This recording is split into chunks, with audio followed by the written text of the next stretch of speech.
Hello everyone, this is me here. This is just a letter that I wrote to my husband. I often think back to the times when we dated as teens in high school and how those times were just much more simple, innocent. Then we grew up, we changed, we evolved, we won, we lost, we cried, we laughed, but yet something was still not quite right. You see, I'm not sure about you, but I've always felt that we rushed into this and that we were just lusting in our flesh and not listening to God. Obedience is better than sacrifice, you will soon discover. The sex was absolutely amazing, always has. And I'm not just saying that because I'm your wife, but because it's actually true. We both can agree that our sexual chemistry is one for history and ought to be studied. Sexually, we go together real bad, and we fit like a glove. However, a marriage that is based off of sexual compatibility with no hearty sustenance is most definitely doomed. I sacrificed so much for you because I believe in you.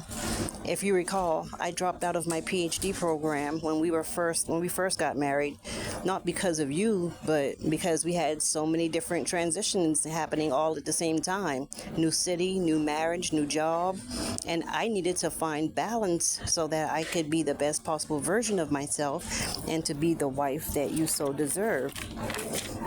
Blended families can be challenging, to say the least, and very difficult to navigate. And our blended family was no different. I absolutely love your children just as my own. And you nor anyone else can tell me otherwise because you are not me and cannot feel what I feel. When your children came to live with us in Georgia after your ex-wife, their mother, had to be mentally institutionalized due to a nervous breakdown, they had become unruly and disrespectful. And you even agreed so after you and your then teenage daughter had that big fight. And I had never really seen you hit them before until then. And then you really do baby them and allow them to dictate who you are in a relationship with. At this point, you might as well just be in a relationship with them. I apologize for being upset with you and them about your cleaning techniques, lack of cleaning, whatever. I'm just very anal when it comes to cleaning, and I just expect everyone else to be and to know and understand my own preferences. And you never even cleaned up after yourself, and it always created more work for me to do daily. You know, you began treating me more like your mother than your wife. I literally did everything for you.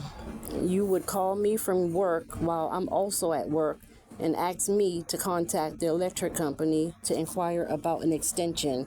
And if I dare say anything about why you couldn't do it or why would you have even called me in the first place, you should have used that time to call them instead, but that's neither here nor there. And when my mother died, that's when everything changed.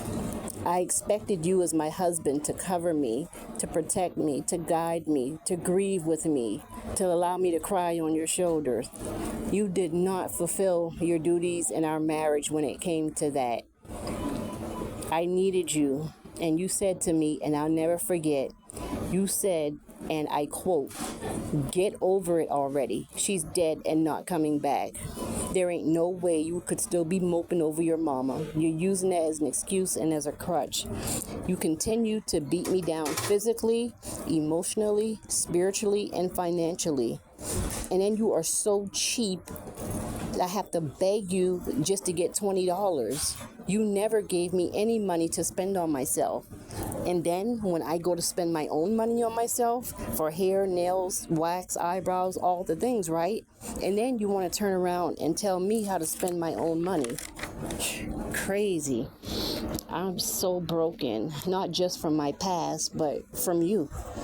You were supposed to love me and cherish me and to honor me, not beat me, humiliate me, belittle me, and then play the victim to your family and friends. That's called narcissistic. And I've been telling you for the longest that you had some of those traits, but you never listen. And all the cheating and all the sleeping around just really confirmed what I already knew. You keep asking why I became an addict, which you know part of the answer, but I'll humor you. I had several surgeries and was prescribed opiates for pain management. And with every other thing that I was going through, orphaned at age 33, both of my parents were deceased, no other family affiliations other than a paternal aunt and two first cousins that I actually talked to anyway. The child with autism, child with bipolar, manic disorder, child with schizophrenia, a special needs sister that I'm now the primary caregiver for, my racist employer. That should tell everybody everything they need to know right there. My health, your children moving in, your attitude, your mess, just everything, all that and some. And then on top it off with your lying, your cheating, me catching you in bed with Tanya Russell from Bridgeville. Then I went to jail a few times because I was not thinking clearly. I was just so devastated and so angry that I fell for your lies when you told me you were no longer seeing her. I have accepted this, because the way we got together the second time around. I was married, you were in a relationship, and so what goes around comes around. I apologize to everyone because that feeling is a beast.